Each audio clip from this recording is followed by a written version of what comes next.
What's going on, my beautiful New World family? So as we know, December 19th, we got a little bit of information on what's to come for New World, specifically for January 21st. That's when the new season starts, as well as some other updates, but the most exciting ones are the new weapon artifacts that we're going to be getting. For all of you bow enjoyers, we are getting a new bow that is called the Aconite.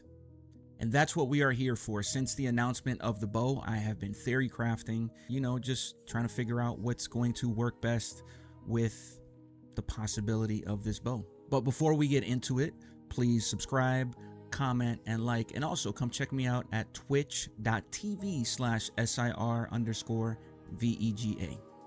All right, so like mentioned before, we're going to be getting a new bow called the Aconite, which is going to do 15% more damage to any target that is poisoned. For example, if you hit a target with a poison shot, everything else that you do after for that 7-second window that poison shot applies to the target, you're going to be doing 15% extra damage. If you have rune glass in your bow or in your secondary weapon, which in my case will be the spear, if you have rune glass in it that applies that 8% poison damage for 2 seconds, then you're going to be doing 15% extra damage to that target. If you're running bio bomb like I do as your heart rune, you're going to be doing 15% extra damage. So that being said, if you want to amplify, whether it's your poison damage or your nature damage, which, they both go hand in hand, you want to pick up a nature harnessing. You want to pick up rune glass that are going to increase your nature damage by 2% per rune glass, or you can get the nature damage perk on your ring. So let me show y'all what I've been working with and theory crafting, looking forward to the release of the new bow artifact. All right, so I'm currently running 2 pieces of Frigid Dawn. As you can see, I'm running the elemental version and enchanted ward that come with it, and actually switching over to a shirking heals set. The reason being is because I'm switching back to spear, and spear is amazing when it comes to shirking heals. You might be asking me why. The spear has a lot of built-in stamina regeneration when it comes to passives. So I'm running the Frigid Dawn set, all 3 same perks on both pieces. You might be thinking, why heavy? How heavy? That's because I run featherweight. I love featherweight when it comes to any type of build whenever I'm running the bow. Obviously, it comes with refreshing and physical aversion as the default perks, and I put shirking heals on it. For my hands, I am running Gorgonite hand covers, which I crafted these myself. You can craft 725 gear pieces with a raid drop, which you make into an essence. On these pieces, specifically on this one, I put hasted vigor, shirking heals, and empowering explosive arrow. The reason I put hasted vigor is because I run a lot of OPRs, 3v3s, and I also do a lot of influence wars. Because of the 2 already haste passives that I'm getting that are built into the bow kit, this is going to bring me up to 30% total haste. I do believe hasted vigor is an A tier defensive perk. I would not take it over elemental aversion or enchanted ward, but I went ahead and put it on here because of the haste it provides. On my pants, I am wearing elemental aversion, shirking heals, and shirking energy on a piece of Gorgonite leggings, which you also craft this as well with the raid essence, and they're both light pieces of gear. This brings me to a total of 5 shirking heals, 3 elemental aversion, and 1 hasted vigor. You also saw the empowering explosive arrow on my hands. The reason I run this is because anytime I hit a target with an explosive arrow, I usually either follow it up if it's a single target with a heavy, or if I'm shooting at a group, I follow it up with rain of arrows, so I can get that thick, nice damage from rain of arrows. As far as my secondary weapon goes, I am currently running a hoplite spear. This you can get from the raid, drops from the last boss.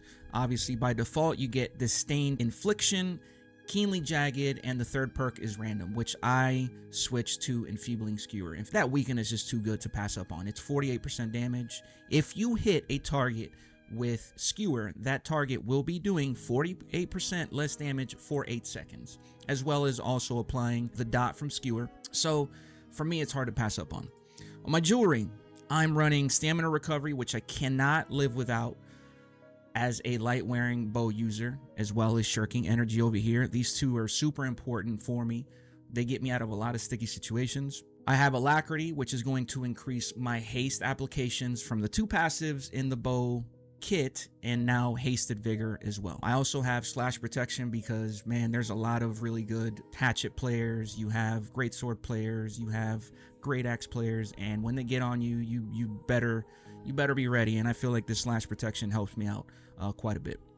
On my ring, this is a ring that you can get from Elysium Wilds, which I absolutely love. The reason being is because it comes with poison and nature damage. This poison perk increases my poison shot application by 24%, which is around 1.4 seconds. And if you add this up with battle precision, you might be able to squeeze out at least 2 seconds of extra duration when it comes to your poison shot. And I also run Hardy on here, another perk that as a light armor wearer you just gotta have, because you're gonna be able to get 3 rolls out of your stamina bar instead of 2.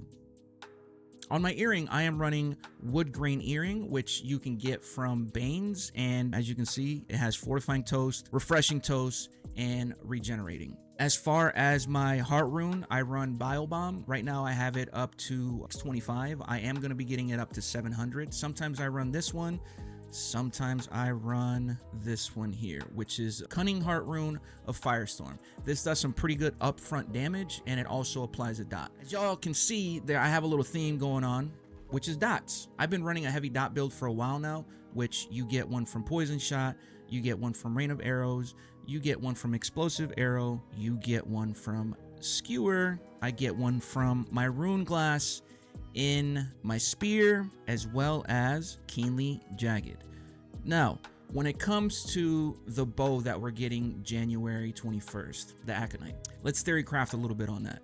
If I had to guess what we're going to be getting with it, if you look at artifacts like the Boltcaster, that specific weapon converts all of its damage, well, 99% of its damage, to lightning. I'm going to go ahead and guess that this new bow artifact that we're getting, that's going to be increasing 15% damage to any target that has poison on it, that we're probably going to be getting a second perk on it, like all weapons do, which might be converting its damage to nature damage, 99% of it, or maybe it's going to come with enfeebling poison shot on it, since that's the main way to apply poison through the bow kit. That being said, let me know down in the comments what you think this bow is going to come with, aside from the 15% increase in damage that we know of.